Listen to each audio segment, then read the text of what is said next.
Muy bien, pues yo creo que el minuto de cortesía ha concluido, ¿eh?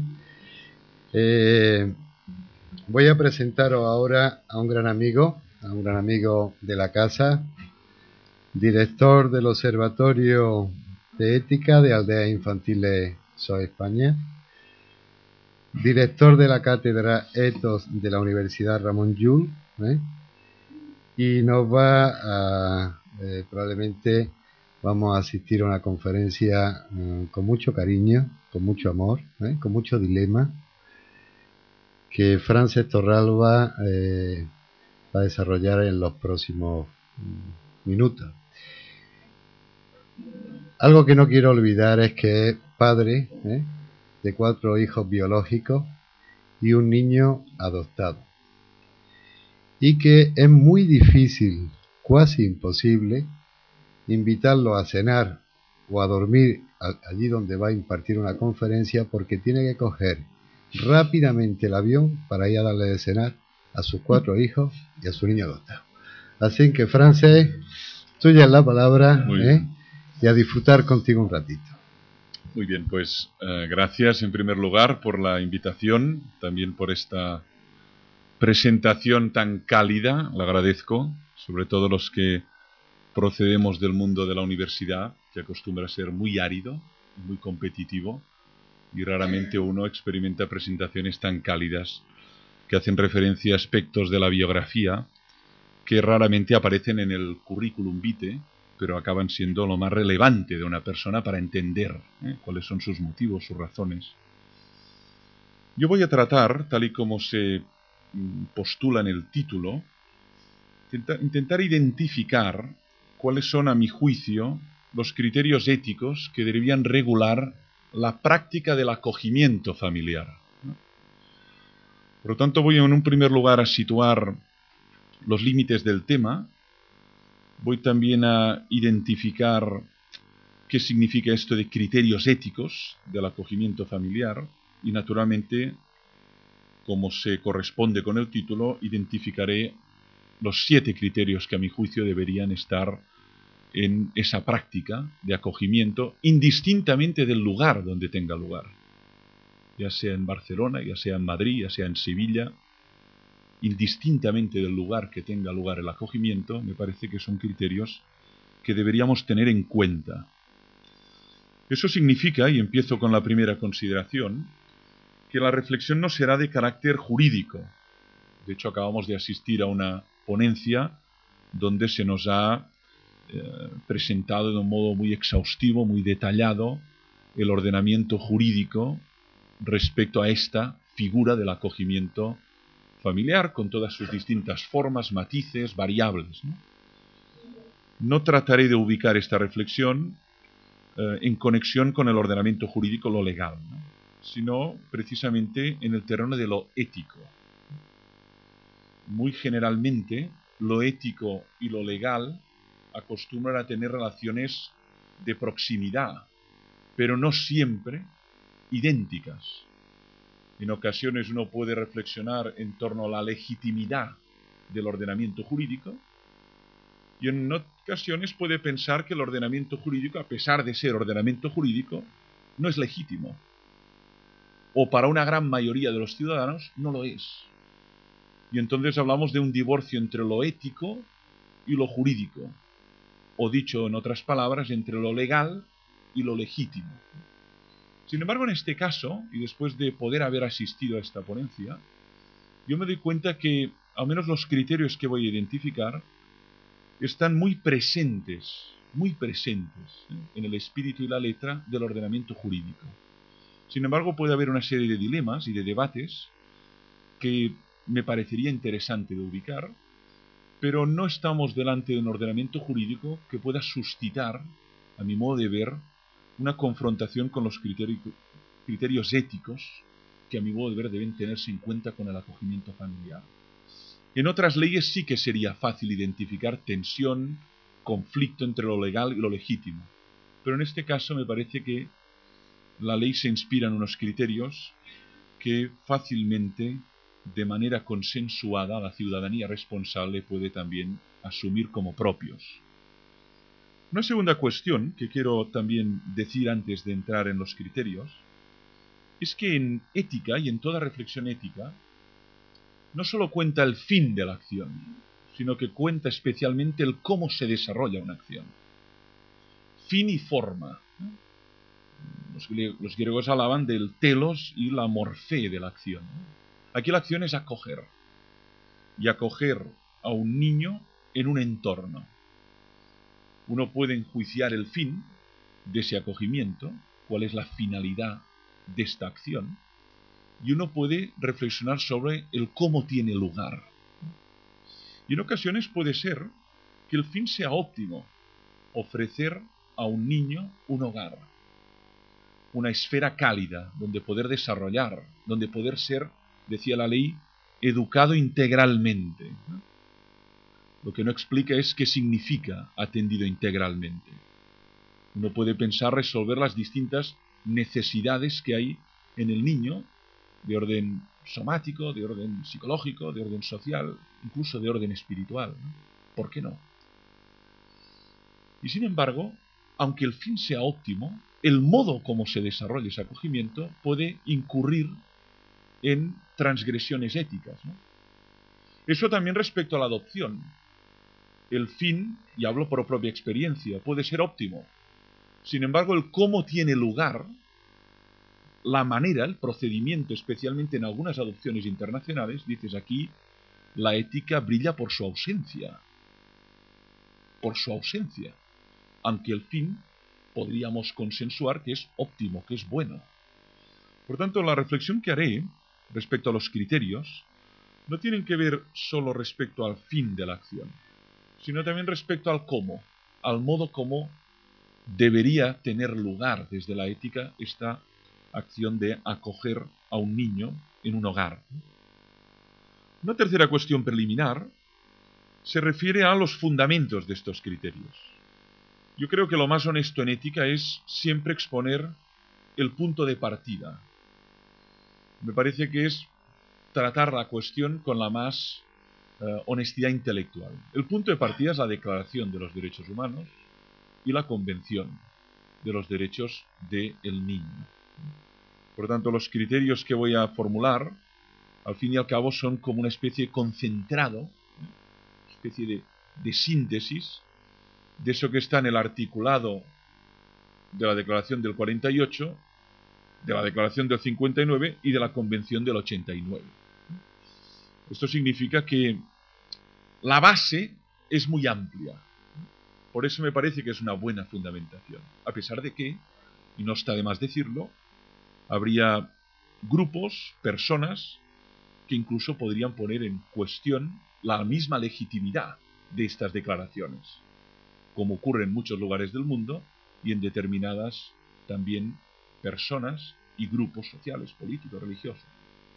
Pero me parece que en nuestro entorno, y especialmente en un entorno constitucional, donde además se cita la Declaración de los Derechos Humanos como fundamento último de la Carta Magna, todavía tiene más peso que los criterios éticos se inspiren o dimanen de esa declaración. Y finalmente una última cuestión preliminar, que tiene que ver con los dilemas éticos del acogimiento. Este sería, de hecho, otro tema, otra exposición, ¿no? En el proceso de acoger a un niño, y en el acto de acoger como en el acto de adoptar, naturalmente pueden suscitarse conflictos, pueden suscitarse dilemas, situaciones en donde los padres que acogen no saben exactamente qué tienen que hacer. Produce una situación de perplejidad. Aquí no voy a identificar algunos dilemas que se suscitan con la práctica del acogimiento. Algunos ya se han insinuado y de hecho están presentes, ¿no?, respecto al acogimiento de personas y también de sus hermanos biológicos, ¿no? En ocasiones esta acogida de todos los hermanos puede suscitar unos ciertos dilemas en el que acoge, ¿no?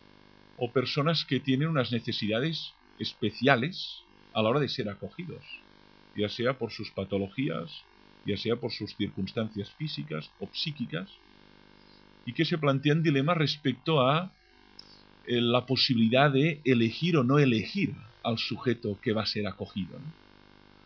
De hecho, en la adopción, uno observa especialmente en la internacional que muchas veces no tiene lugar detrás de eso que John Rawls denomina el velo de la ignorancia.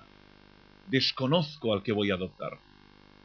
Sino que en ocasiones uno puede elegir o distinguir o separar en función también de sus intereses o de sus capacidades de recepción.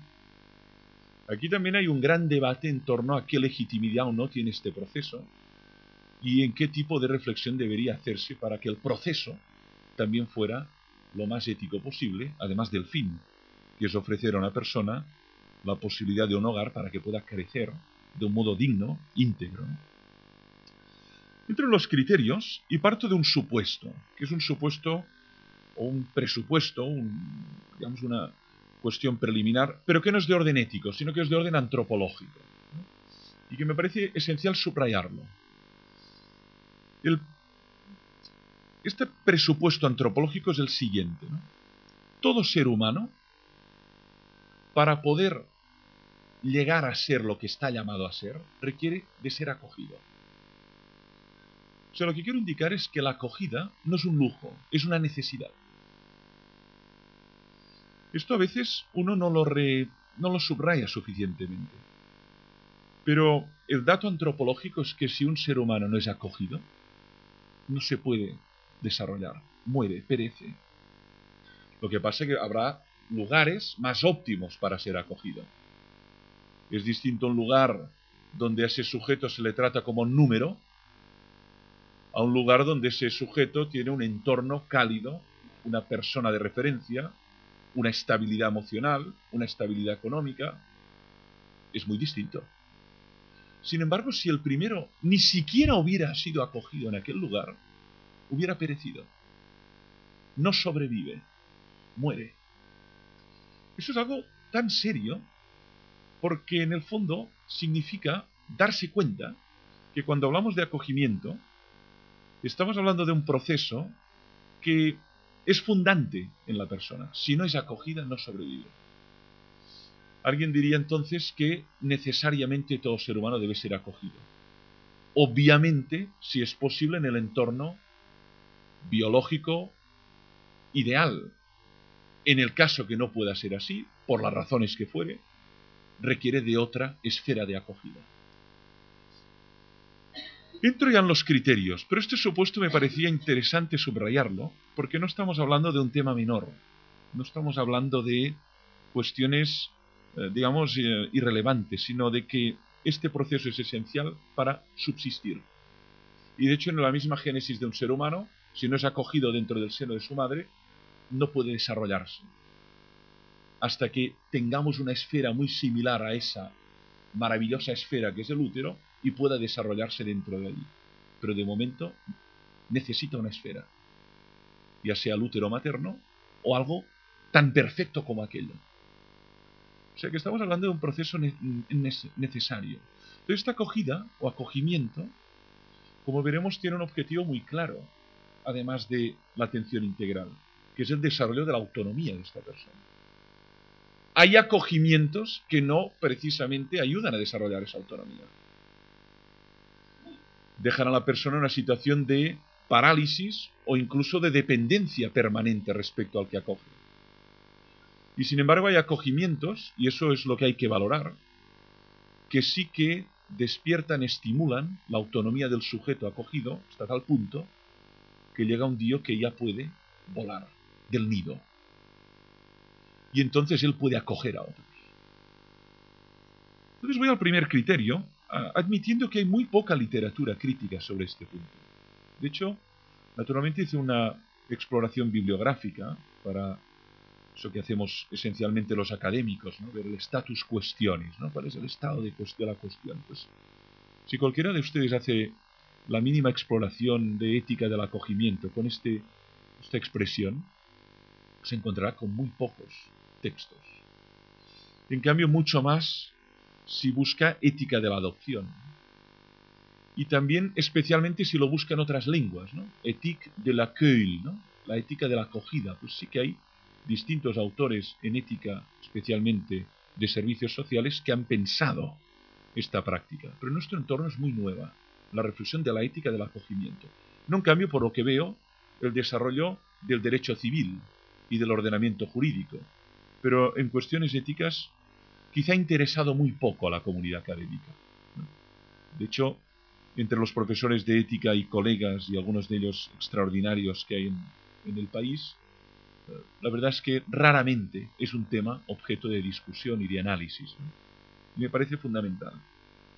El primer criterio es que esa práctica, podemos considerar, la práctica de acogimiento, podemos considerar que es óptima o legítima, cuanto menos, cuando toda ella va orientada al bien del niño. Esto parece obvio, pero sin embargo tiene que poder auditarse esto. O sea, no es necesario solamente formularlo.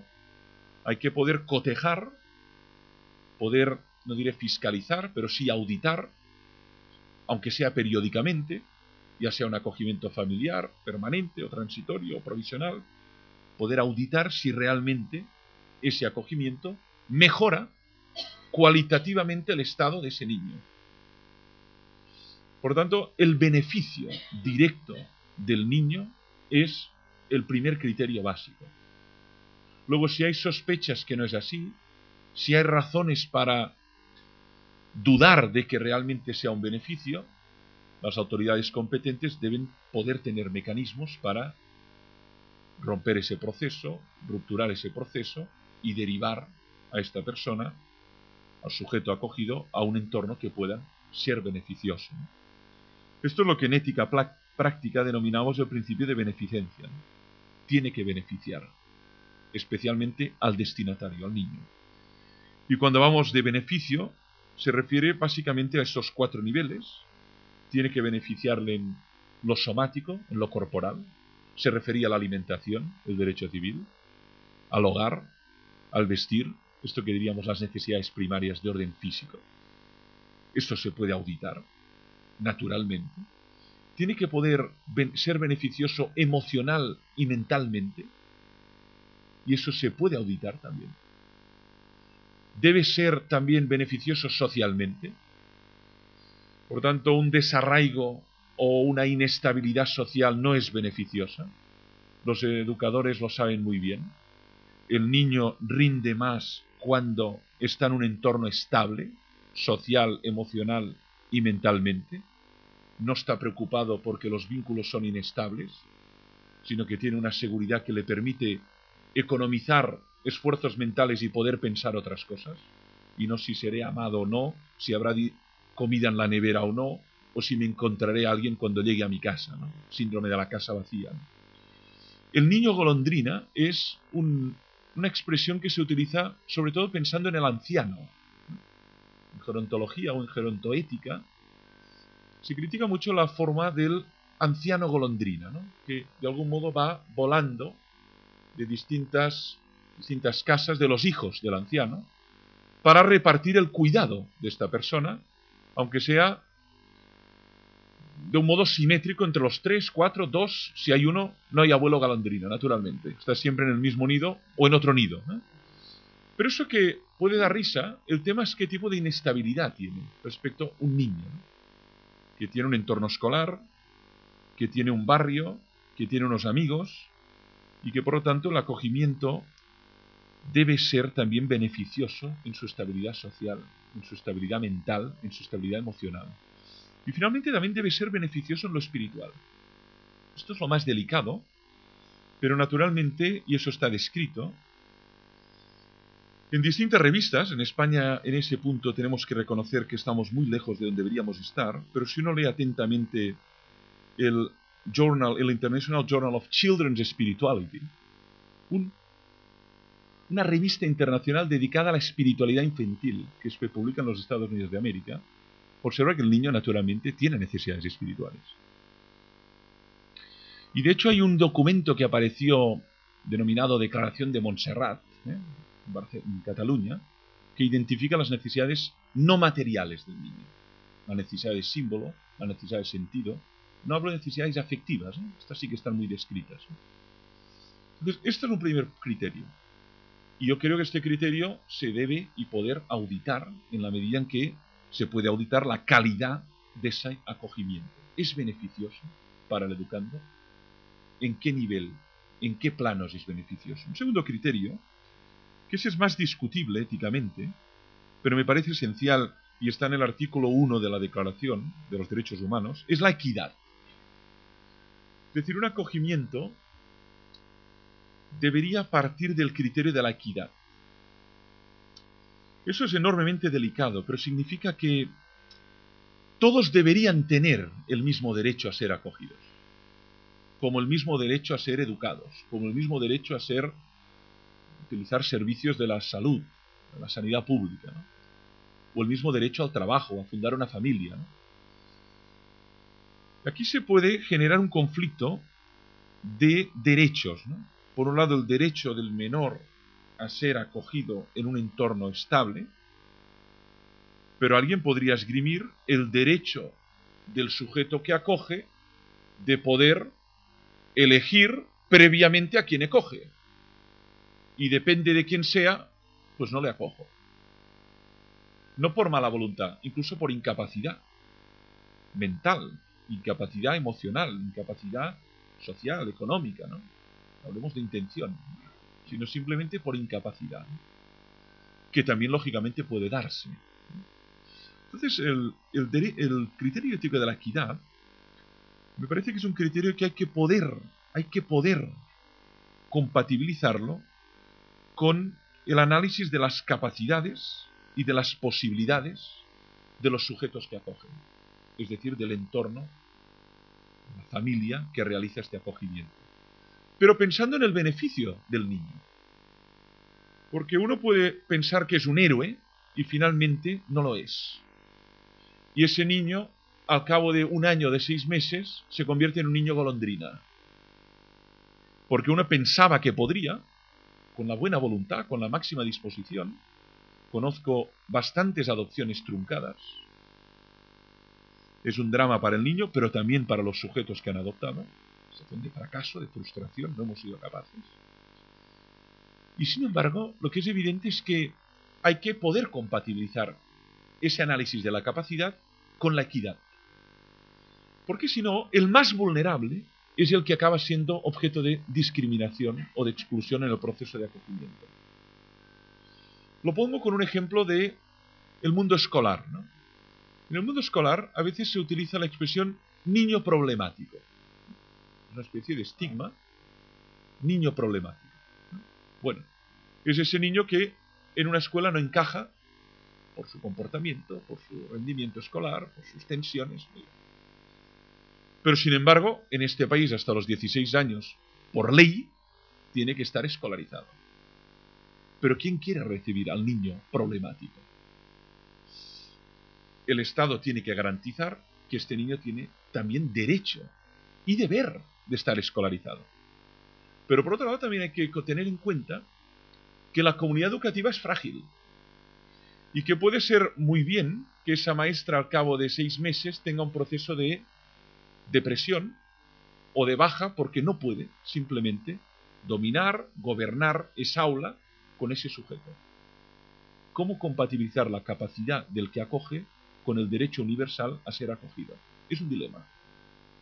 Pero me parece que el principio es claro, no discriminación, y especialmente del más vulnerable. Me refiero a esos niños que no serán precisamente susceptibles de un acogimiento fácilmente, por sus características biológicas, somáticas, psicológicas, etc.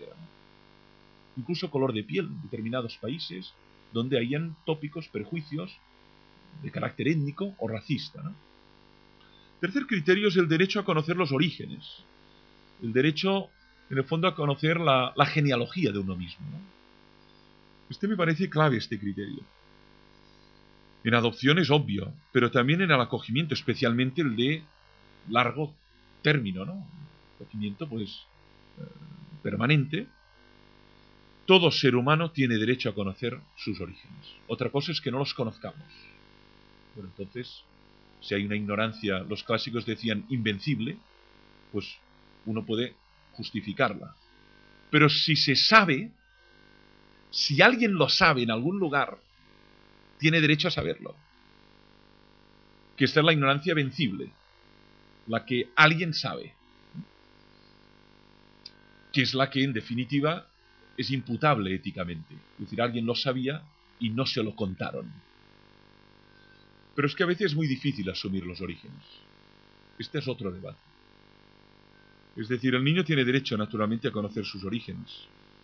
Y especialmente en el momento de definición de la personalidad, en la pre y adolescencia, la pregunta por los orígenes es muy, muy patente, especialmente aquel que no tiene fotografías del bautizo, digamos, ¿no? Bueno, yo, ¿de dónde vengo? Entonces esto es clave, este acompañamiento al conocimiento de los orígenes. Ahora, en este punto, mi experiencia también me dice que en ocasiones estos orígenes son tan duros de asumir emocionalmente que uno estaría tentado de caer en algo que en ética no es aceptable, que es la mentira piadosa, sobre la que así realmente hay mucha literatura ética, ¿no? Pero que estrictamente no es aceptable en ética. Y que no en un juego de manos, pero sí que en la literatura sobre la información y la capacidad de comunicar, digamos, orígenes muy oscuros de una persona, se maneja otro concepto, que es el de verdad soportable. Que no es un juego de palabras jesuítico, digamos, ¿eh? Es realmente otro concepto que ahora no voy a desarrollar, ¿no? Pero una cosa es mentir por piedad y otra cosa es comunicar una verdad que el otro puede soportar. Aunque sea dosis y paulatinamente, ¿no? Por tanto, hay un tercer criterio que es el derecho a conocer los propios orígenes, las raíces, ¿no? Hay un cuarto criterio que está también en el ordenamiento jurídico, que es el de la confidencialidad. Claro, estos niños que son sujetos de acogimiento familiar llevan incorporadas una historia y es esencial que el que acoge guarde esa confidencialidad. Es decir, el sujeto que debe conocer eso es el interesado. Si el interesado tiene deseo de conocerlo, que llega a una edad que puede tenerlo, naturalmente. Pero lo que no cabe, lo que no es legítimo, es la transmisión de esa vida privada, de esa vida íntima, de esos orígenes, de esos hermanos, de esa situación, de la profesión de la madre o del padre, de todos esos orígenes difíciles de digerir, fuera de ese conducto de la privacidad. Y eso exige mucho, especialmente en el manejo de la información.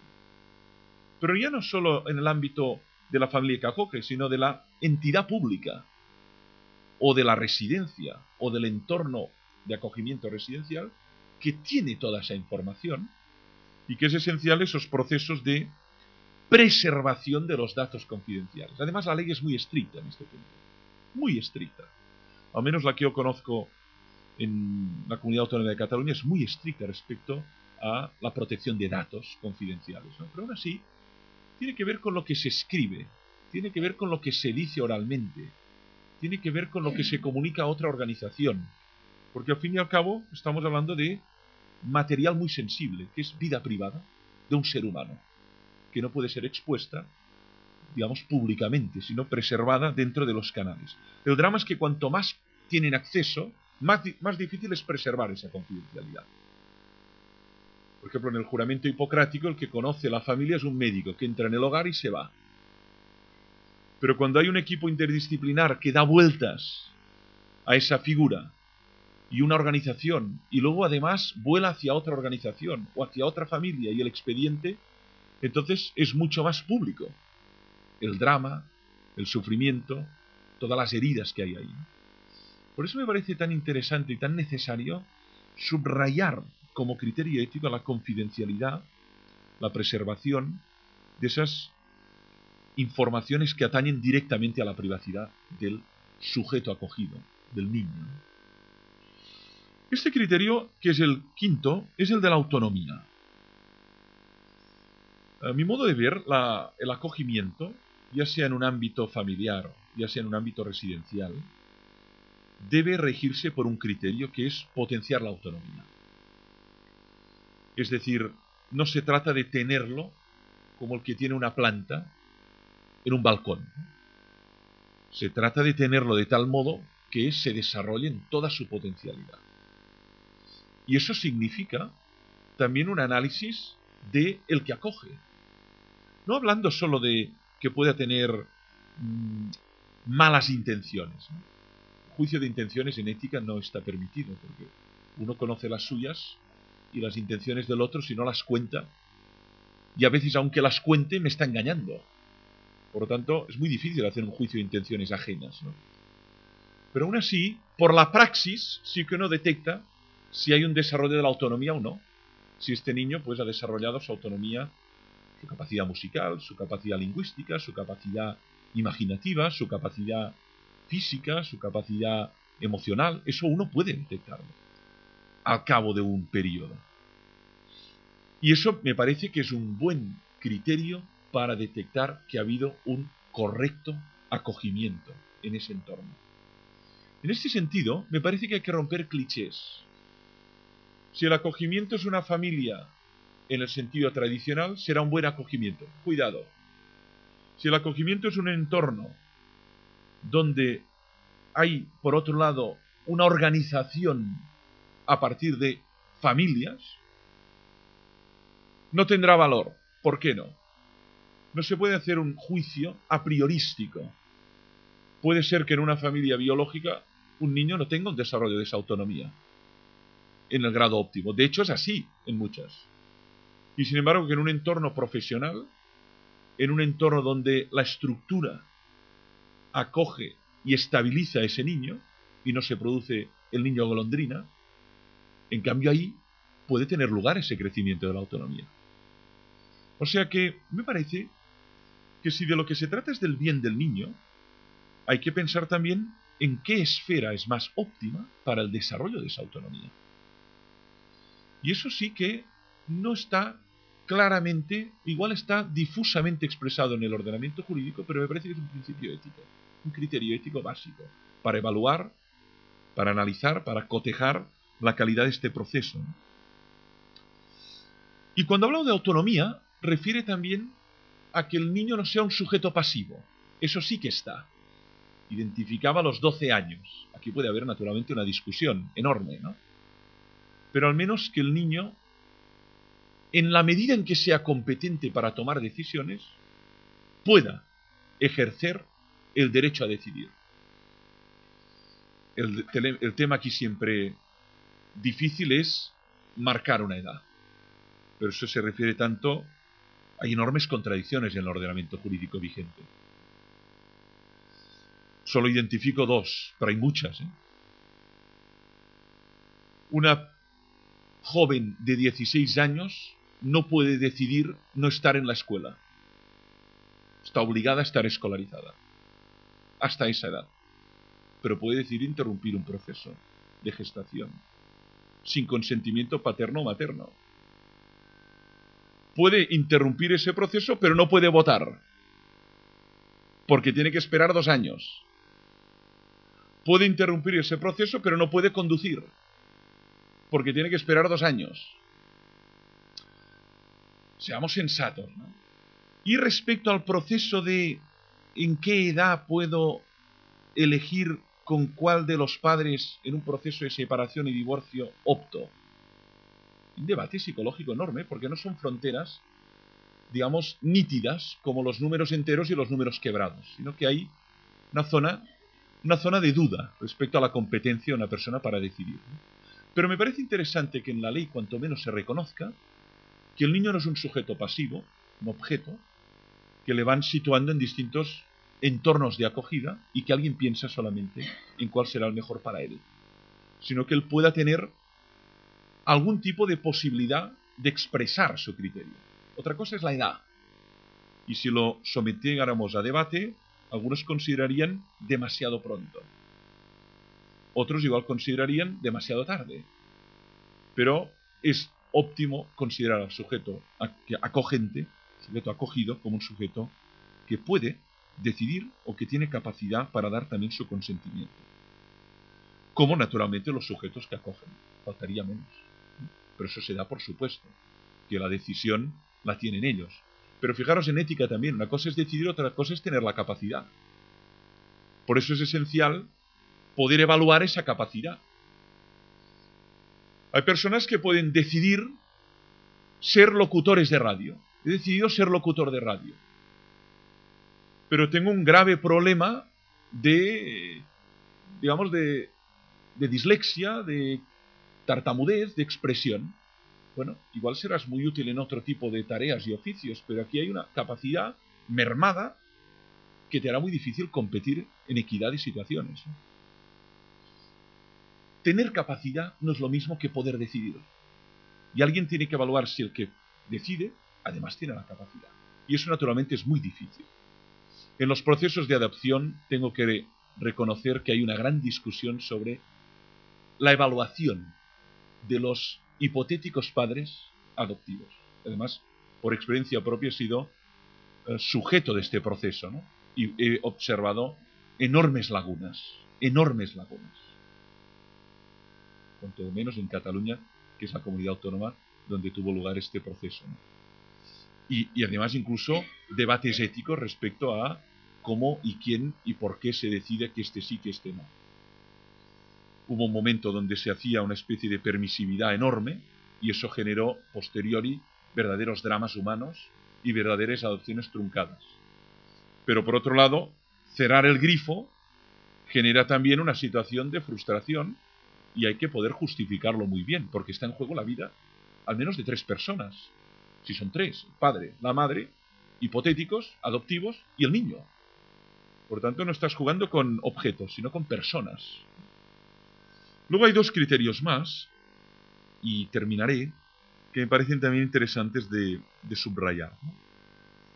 Aquí se ha subrayado, además con la misma palabra, el criterio de subsidiariedad. ¿Saben que es un principio de subsidiariedad que está muy presente en la doctrina social de la Iglesia, ¿no? Que significa en el fondo que el órgano mayor tiene que respetar el órgano menor, su autonomía, su funcionamiento. No puede colonizar, no puede ingerirse, tiene que respetar el modo de proceder del órgano inferior, por lo que respecta a responsabilidad, a capacidad, ¿no? Pero aquí tiene otro sentido, ¿no? Es la idea según la cual, pues en principio, el niño tiene derecho a educado preeminentemente en su entorno biológico, en su comunidad natural, digamos, familiar. Salvo que haya razones de peso para negar, o al menos provisional o definitivamente, ese ejercicio de la paternidad y de la maternidad biológica. Pero significa clara la opción. Primero, la familia de origen. Lo que pasa es que aquí tengo que confesar también un debate ético que suscita, ¿no? ¿Cómo es posible que el padre y la madre biológica no sean para nada auditados éticamente? Y una persona que quiera acoger, ya no digo adoptar, se somete a un proceso de fiscalización enorme, ¿no? Yo entiendo que la entidad pública debe poder garantizar el mejor lugar para ese niño, ¿no? Pero bueno, es que la desproporción es enorme, ¿no? Respecto a lo fácil que es engendrar y traer un niño al mundo, y lo difícil que es en algunos lugares pasar la prueba de la adopción o el baremo de la adopción. Aquí se generan verdaderas desproporciones enormes que dan mucho que pensar, dan muchísimo, sobre todo aquí he ejercido las 2 paternidades.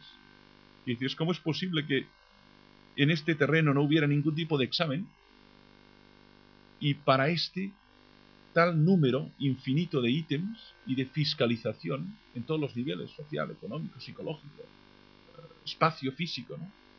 Me parece que lógicamente tiene que haberlo para evitar abusos y maltratos, pero aún así debería haber algún modo, o al menos preventivo o educativo, para también generar algún tipo de ética de la paternidad y de la maternidad en el plano civil, porque cuando eso no está, entonces el problema es enorme. Tienes que encontrar una esfera de acogida porque eso ha ido mal. Y por lo tanto también tienes que buscar un mecanismo para paliar. ¿Cómo prevenir esa mala o deficitaria ejercicio de la paternidad o de la maternidad biológica.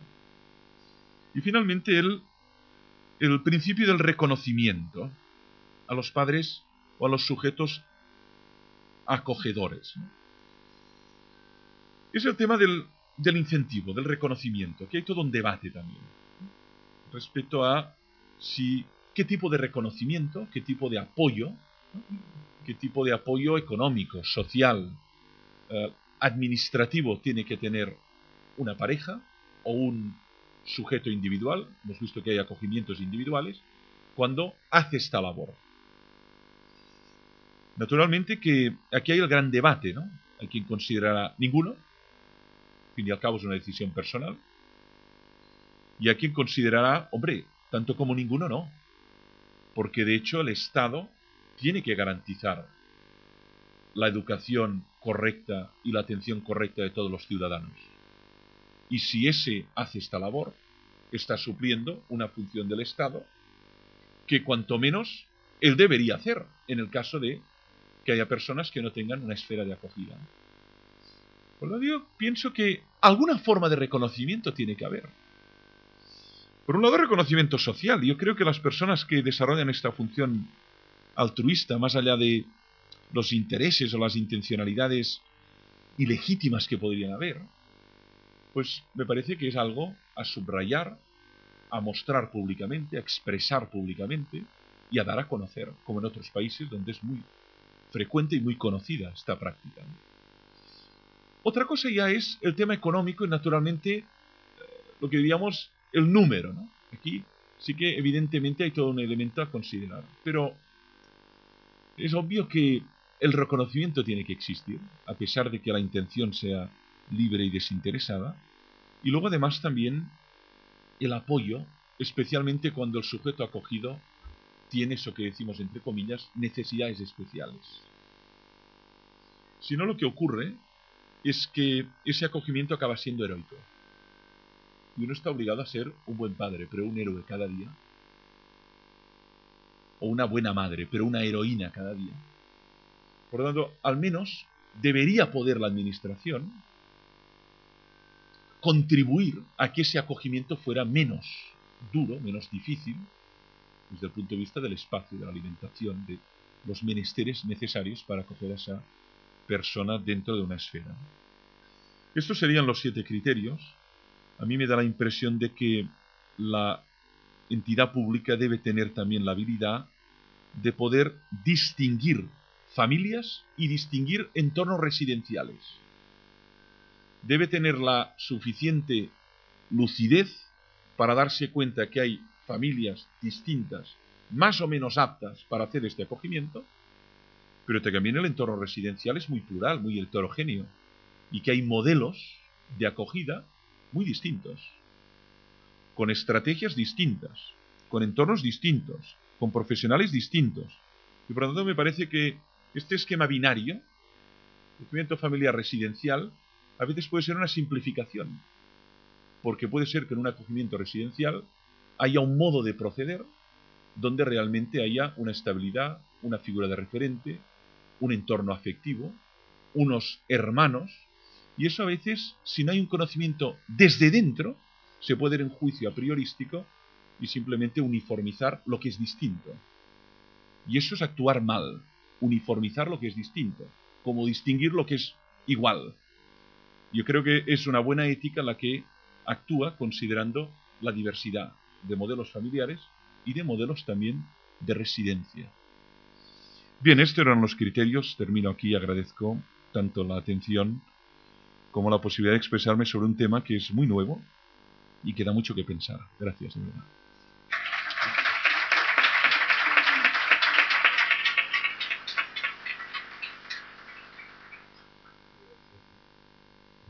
Muchas gracias, Frances, por esta magnífica exposición que nos ha hecho y sobre todo por los dilemas que nos deja abiertas y por las reflexiones que quedan ahí en el aire y que esto coja, camine, se introduzca un poquito en ese ordenamiento civil y legal, porque es meritorio, ¿de acuerdo?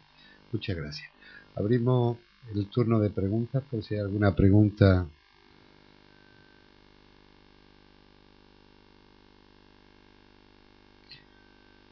se han quedado francamente reflexivos, ¿no? Con tanto dilema. ¿Alguna cuestión?